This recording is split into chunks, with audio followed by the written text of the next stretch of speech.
페르시아만의 수면은 이른 아침부터 잔잔했다. USS 토머스 허드너의 스파이 원디 레이더가 북쪽 25km 지점에서 접촉 신호를 포착한 것은 오전 6시 31분이었다. 신호는 수면에서 47m 높이로 날아오고 있었다. 이란 해안선에서 내려오는 것도 아니었고 탄도 궤적을 그리며 하강하는 것도 아니었다. 신호는 물 위에서 갑자기 나타났다. 접근 경로 자체가 없었다. 레이더 화면에 처음 포착된 순간 이미 종말 단계의 접근 속도로 날아오고 있었고 외곽 교전 범위 안에 이미 들어와 있었다. 그 어떤 선행 궤적도 존재하지 않았다. 접근 경로가 없었던 이유는 단순했다. 미사일은 위에서 온 것이 아니었다. 아래에서 왔다. 페르시아만 해저의 파인지아 터널에서 발사된 것이었다. 발사 신호는 4초간 지속된 압력 과도 현상으로 나타났고 토머스 허드너의 자동 분류 시스템은 오전 6시 17분의 1을 지진 활동으로 기록하고 별다른 경보 없이 처리했다. 레이더 탐지에서 충격까지 남은 시간은 4분 11초였다. 중령 제임스 하산은 오전 6시 27분에 그 지진 신호를 직접 주목했다. 자동 시스템이 경보를 울렸기 때문이 아니었다. 전자전 분야에서 9년을 보낸 그에게 그 신호는 설명이 되지 않았다. 토머스 허드너가 이 해역에서 작전을 수행한 지 6일이 지났지만 방위각 031 방향에서는지 질활동이 단 한 번도 감지된 적이 없었다. 아라비아 만해저의 그 방향은 석 외암위에 모래가 덮인 평탄한 지형이었다. 단층선도 없고 화산 활동도 없고 화요일 아침 6시 27분에 4초짜리 압력 과도 현상을 만들어낼 지질학적 메커니즘이 전혀 없는 곳이었다. 하산은 오전 6시 28분에 이 내용을 기록하고 전투정보센터에 방위각 정보를 전송하면서 한 줄을 덧붙였다. 방위각 031에서 발사 신호 가능성 있음. 분류 검토 요청. 답신은 오전 6시 30분에 돌아왔다. 지각 미세균열에 부합하는 지진 활동. 추가 조치 불필요. 하산은 그 답신을 3초간 바라보았다. 그리고 방위각 031을 자신의 스테이션에서 동원할 수 있는 모든 수동 센서로 주시하기 시작했다. 석회암 위평탄한 모래 지형에서 지각 미세 균열이 발생한다는 것도 있을 수 없는 일이었기 때문이다. 오전 6시 27분에 방위각 031에서 나타난 압력과도 현상이 지질학적인 것이 아니라면 그것이 무엇인지는 하나뿐이었다. 오전 6시 31분 레이더의 접촉 신호가 나타났을 때 하산은 이미 그것이 무엇인지 알고 있었다. 수마르 순항 미사일은 이란의 최장사거리 타격 무기다. 소련의 순항 미사일을 직계조상으로 두고 있으며 냉전 시대 소련이 핵탄두를 탑재해온 용했던 바로 그 설계에서 파생되었다. 이란은 2001년 우크라이나로부터 그 미사일의 기체 여러 기를 입수했디. 수마르라는 이름은 이란 서부의 한 마을에서 따왔다. 이라크와의 전쟁이 한창이던 1980년대에 이란 민간인들에게 화학무기가 사용된 곳이다. 이란은 자국의 가장 발전된 순항 미사일을 지리적 특징이나 군사적 업적의 이름으로 부르지 않았다. 학살의 이름으로 불렀다. 그것은 우연이 아니다. 수마르는 지형 추적 유도 시스템을 이용해 고도 50m 이하로 비행한다. 미사일 기체 아래를 지속적으로 읽는 하야 앵레이더 고도 계가 기체와 수면 사이의 거리를 실시간으로 측정하고 비행 경로를 조정해 경로상의 모든 함선의 레이더 수평선 아래를 유지한다. 페르시아만 수면에서 47m 높이에서는 지구 공률 때문에 토머스 허드너의 스파이 원디 레이더가 약 25km 거리에서야 탐지할 수 있다. 마하 0.8의 속도에서 그것은 4분 11초의 경고 시간이다. 상층 대기를 치솟는 탄도미사일 24분도 아니고 남중국해를 호를 그리며 날아오는 탄도탄의 9분도 아니다. 4분 11초. 접촉 신호가 레이더에 나타나는 순간부터 200kg짜리 탄두가 선체에 도달하는 순간까지. 전술행동 장교는 오전 6시 31분에 교전 허가를 선언했다. 이지스 시스템이 수면 47m 높이에서 마하 0.8로 날아오는 표적에 대한 요격 해법을 구축하기 시작했다. 첫 번째 SM-2 요격 미사일이 오전 6시 32분에 전방 수직 발사관에서 발사되었다. 사격 통제 해법은 깔끔했다. 마하 0.8의지형 추적 순항 미사일은 관리 가능한 위협 형상이었다. SM-2는 바로 이교전 프로파일을 위해 설계된 미사일이었다. 요격 지점이 계산되었고 미사일이 그 지점을 향해 상승했다. 수마르는 오전 6시 32분 41초에 지형 추적 수정을 실행했다. 유도 기동이 아니었고 프로그래밍된 회피 동작도 아니었다. 기체 아래 수면에 대한 반응이었다. 북동쪽으로 페르시아만을 가로질러 흐르는 자연 파도가 있었고 고도계가 140m 거리에서 이를 감지했다. 유도 시스템은 파도 정상부에서 47m 강역을 유지하기 위해 47m에서 31m로 0.4초 만에 고도를 낮추었다. SM-2 사격 통제 해법은 47m, 고도의 표적을 기준으로 구축되어 있었다. 요격 미사일이 요격 지점에 도달했을 때 수마르는 31m에 있었다. SM-2는 미사일의 실제 위치보다 22m 위에서 폭발했다. 3분 29초 남았다. 두 번째 SM-2가 관측된 고도 수정을 반영한 갱신 해법으로 발사되었다. 사격 통제 컴퓨터는 0.4초 만에 16m의 고도 변화가 가능한 표적을 위해 해법을 조정했다. 더 보수적인 요격 형상으로 덜 정밀하지만 요격 순간 미사일의 정확한 고도와 무관하게 표적을 찾을 확률을 높이는 방식이었다. 수마르의 레이더 흡수 코팅은 사거리가 18km 아래로 좁혀지면서 사격 통제 해법을 저하시켰다. 코팅이 스파이 원디의 기체 반사 신호를 흡수 각도가 최적화되면서 점진적으로 약화시켰다. 해법 신뢰도는 18km에서 81%였디 아가 14km에서 67%로 11km에서 54%로 떨어졌다. 두 번째, SM-2는 54%의 신뢰도로 폭발했고 기체의 예측 위치에서 14m 떨어진 곳에서 터졌다. 코팅으로 저하된 해법이 요격 지점을 수마르의 실제 위치에서 14m 빗나가게 배치한 결과였다. 치명적 파편 반경 바깥이었다. SM-2 두발 소진 2분 44초 남았다. 하사는 SM-2 교전을 지켜보고 있지 않았다. 오전 6시 27분부터 다른 무언가를 주시하고 있었다. 수동 수직 피드의 배경 잡음철에 옴 나타나고 있는 극히 미약한 신호였다. 지진과도 현상기후 4분 동안 계속 나타나고 있었다. 방위각 031에서 저기가헤르츠 대역의 좁은 주파수 대역 방출 신호가 정확히 0.3초 간격으로 나타나고 있었다. 무작위가 아니었다. 정확히 0.3초였다. 레이더 고도계가 측정 주기를 순환하는 득저 엔치 펄스 간격이었다. 수마르 기체의 하향, 고도계 가수면을 향해 지속적에 우로 측정하면서 반사파 가수면에서 튕겨 위쪽으로 퍼지고 기체 하복부를 통과해 기체 밖으로 미약하게 방사되는 상향 산란 성분을 만들어나 내고 있었다. 자동화 시스템은 이를 수신기 잡음으로 분류했다. 하사는 오전 6시 28분부터 이 신호가 0.3초 간격으로 순환하는 것을 지켜보고 있었다. 오전 6시 31분 레이더의 접촉 신호가 나타났을 때 그는 고독 예산란 신호의 방위각, 와레이더 접촉 신호의 방위각을 대조해 0.2 도 이내에서 일치함을 확인했다. 레이더 가수마르를 찾기 3분 11초 전부터 그는 미사일 자체의 고독 예산란 신호를 통해 수마르의 정확한 위치를 추적하고 있었던 것이다. 미사일이 자발적으로 방출하는 신호에서 나온 수동 데이터였다.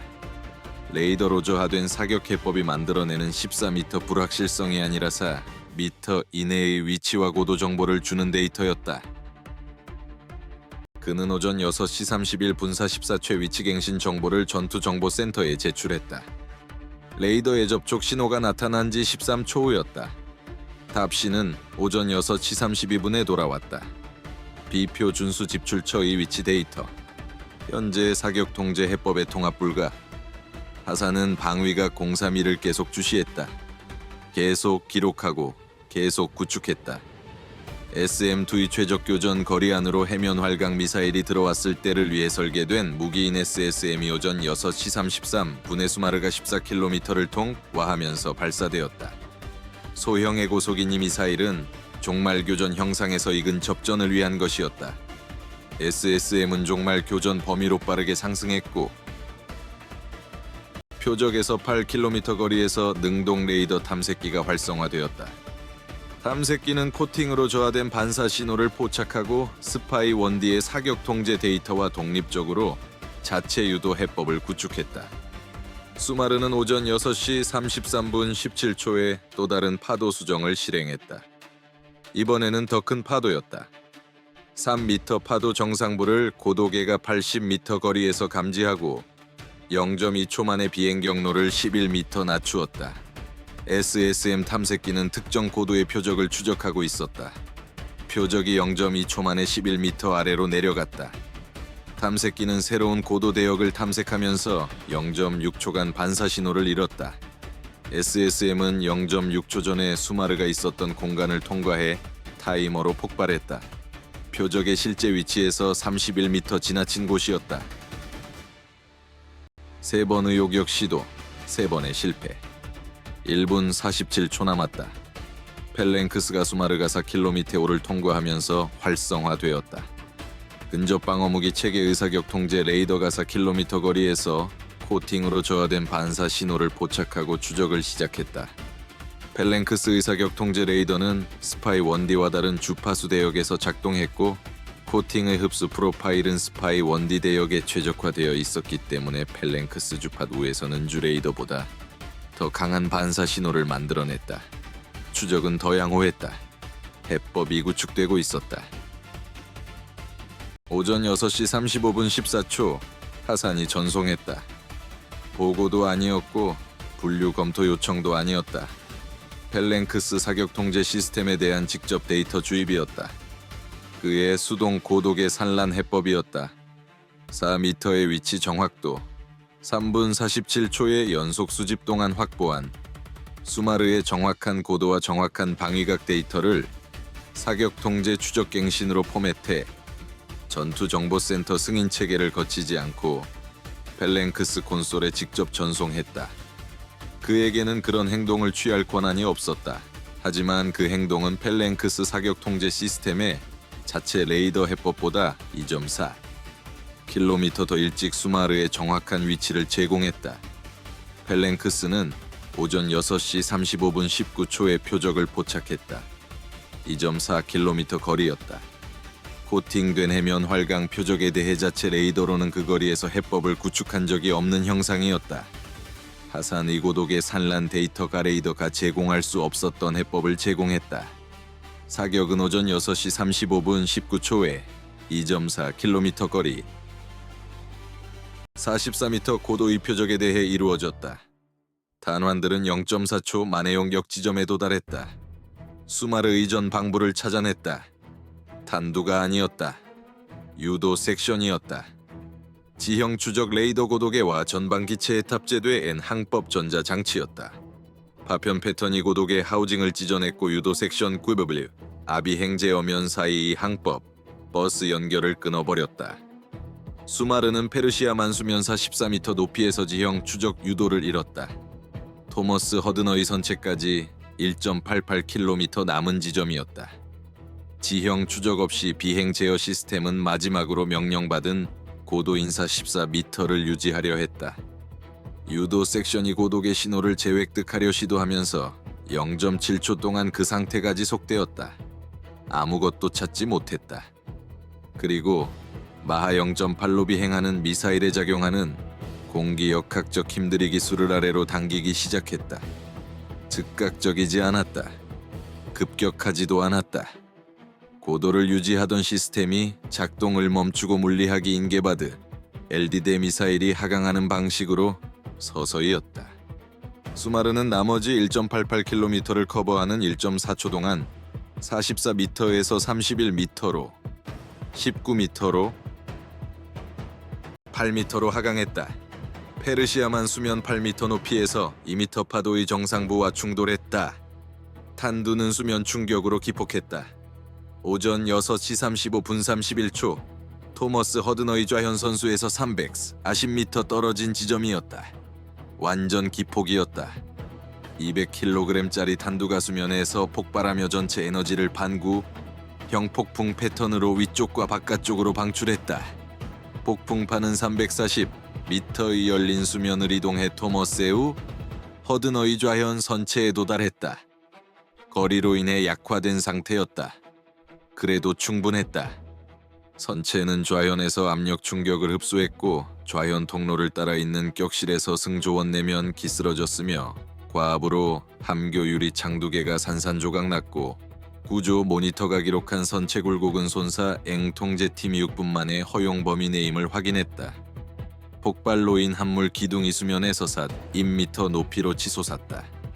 토머스 허드너의 함교 날개에서 좌현 340m 지점의 흰 기둥이 수평선위로 솟아오르는 것이 보였다가 퍼지는 흰 물결고리를 남기며만으로 다시 떨어졌다. 승조원 4명이 의무실로 이송되었다. 선체 파공 없음. 침수 없음. 토머스 허드너는 작전 가능 상태였다.